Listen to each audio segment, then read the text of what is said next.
Filipinos are truly world-class, being able to compete in the global arena with their innate abilities, skills, and various talents. The country's overseas Filipino workers in many parts of the world are recognized for their ability to speak English. Many work as instructors and teachers in English. Some who land domestic jobs even work as English tutors for their wards. In cruise liners, Filipinos are sought after their communicative competence in English. It is true that we Filipinos can compete with other countries in terms of our English proficiency. As a matter of fact, month of May this year, a California-based global English corporation conducted a survey about Business English Index. As a result, out of 76 countries worldwide, Philippines attained a level of 7.11, a level within high range of proficiency. This is just one of the many proofs that we Filipinos can compete against other countries in terms of English proficiency. Yes, we can compete, but has it ever crossed your mind why there are some Filipinos are made fun of when it comes to English language? Do we see words as they were meant to be seen? Do we pronounce the words based on how they are spelled? Do we spell these words correctly? This is Miss English.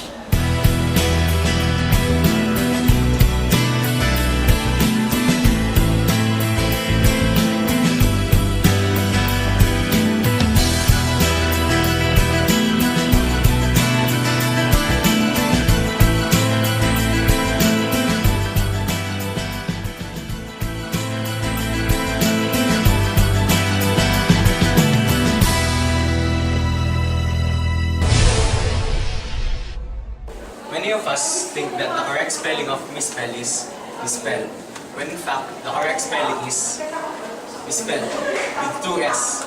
Nowadays, you can see signboards on roads, streets, in classrooms, on billboards, almost everywhere. But have you ever wondered if these signs or words written are properly spelled out? Based on our research, 7 out of 11 respondents would spell Marang incorrectly. Next is misspell. Out of 12 respondents, only 4 got the correct spelling. Third is accommodate. 8 out of 12 respondents misspelled it.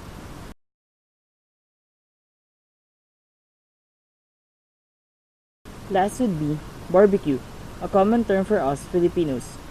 Out of 12 respondents, only 2 got the correct spelling.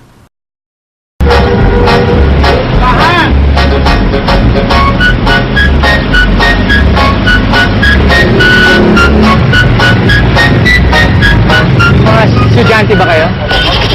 Anong spelling ng bazaar? Tama ba yan? Ha? Ikaw, anong spelling mo? Double Z? A-R-E. Ikaw? D-A-Z-Z-A-R. Okay. D-A-Z-Z-A-R. Ikaw naman? D-A-Z-A-R. Ang tama ay... Anong spelling mo? D-A-Z-A-R. Yan, napansin kasi namin iba yung spelling dito eh. Magkaiba. Ano yung tama? Kayo o ito? Pare-pareho lang siguro yan. Hindi, magkaiba eh. Pareho lang ang basa, magkaiba lang ang sulat. Tuwing Agosto, linggo ng wika. Ang tanong, is your accent better than mine? Ano yan? Slang? Sling? Honey. Slang. Diction. Bakit ba issue pa rin sa ibang tao kung long I o short E ang pagka-pronounce natin? O kaya O, o U, o A, E, I, O, U. Ewan ko sa'yo. Halimbawa,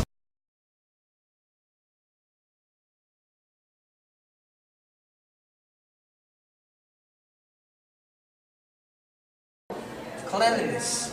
Cleanliness. Cleanliness.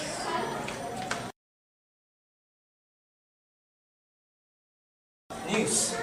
News. News.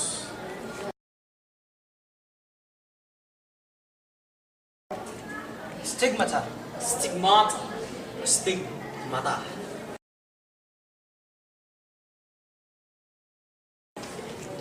Utensil. Utensil. utensil,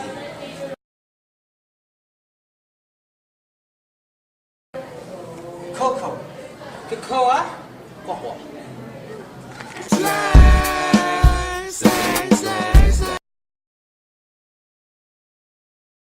Secretary. Secretary. sekretary,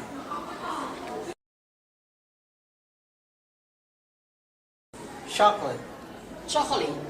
chocolate, Potassium. Potassium. shoe,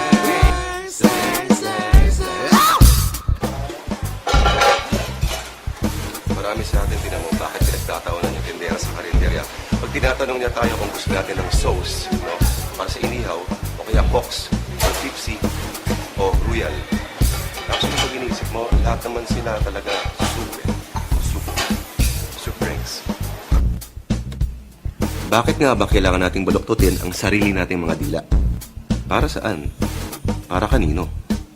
Hindi ba maintindihan ang English mo pag hindi ka nag-slang? Different varieties of English language causes confusion with standard American English and Philippine English. Thus, college students find difficulty in differentiating definitions of certain words. Some of these words are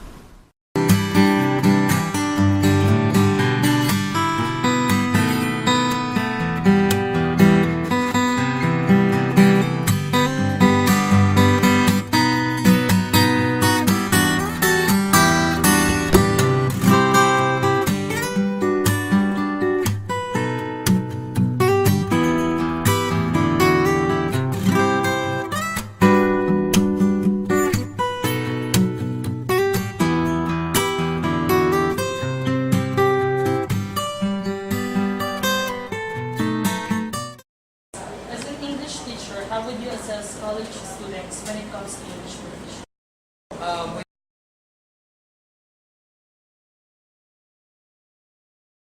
When you're going to assess a college student when it comes to his English proficiency, you have to consider the four macro skills, which is the reading, writing, listening, and speaking. You don't only focus on reading or in writing, you also have to test their listening and their speaking skills. So, if you're going to assess the English proficiency of college students, usually Filipinos, even your teachers, I think, would attest that Filipinos are not that good in writing because they don't read. They have difficulty in reading. But when it comes to speaking, they're really good. Many Filipinos many college students rather, are very good when it comes to speaking the language and listening also. But when it comes to reading, they're kind of poor at it.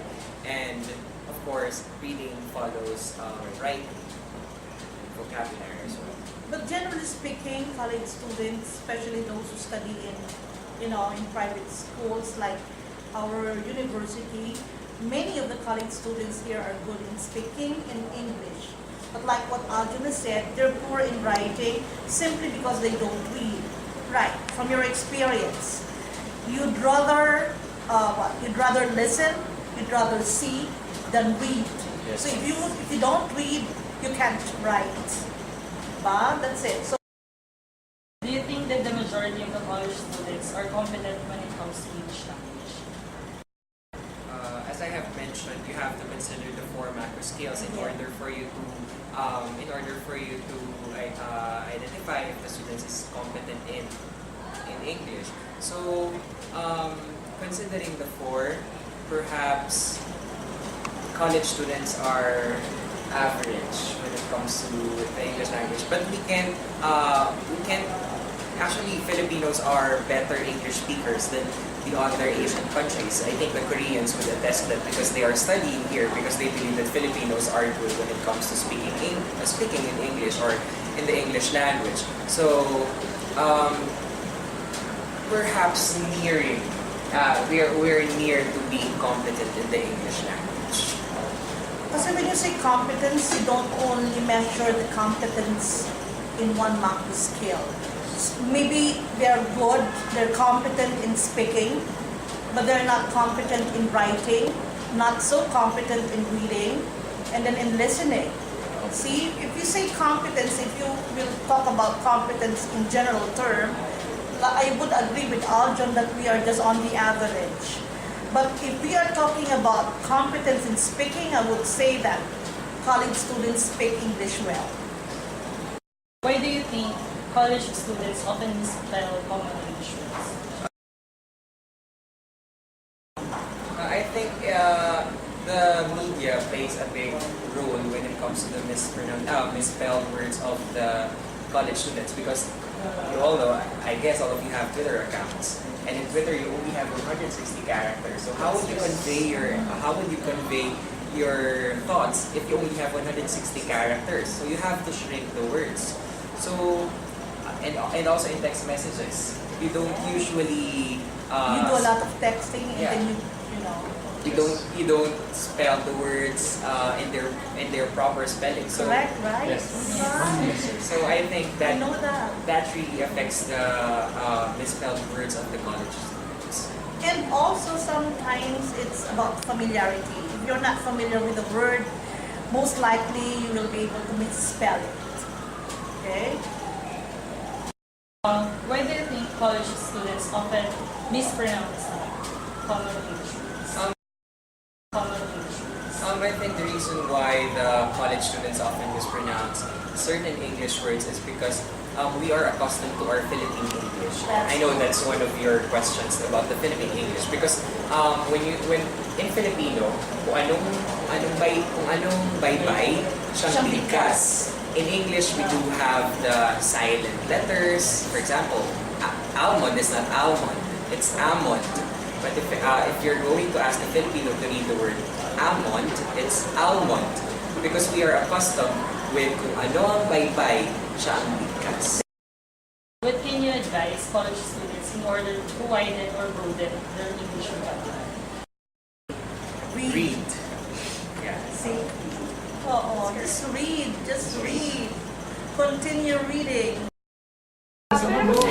The PEP Project's Information, Awareness and Advocacy campaign aims to increase the awareness among the general public of the importance of English proficiency in advancing one's career both in the Philippines and abroad, motivate the public, especially the youth, to make a deliberate effort to improve their English communication skills, highlight to Filipino companies the necessity of raising the standard for English communication in their organizations, recognizing the threat that other Asian countries pose to the Philippine competitiveness, develop and disseminate materials for those seeking to improve their English language skills. Because, let's face it, Filipino will never ever be the language of the learned. We cannot escape our colonial past. All we can do is embrace it with all our hearts and minds. English is the universal language. It is the language of business, industry, and science. It is the language of the greatest military power in the world. It is the language of Shakespeare. Therefore, we must do all we can to sharpen our mastery of the English language. It's the language of the poor.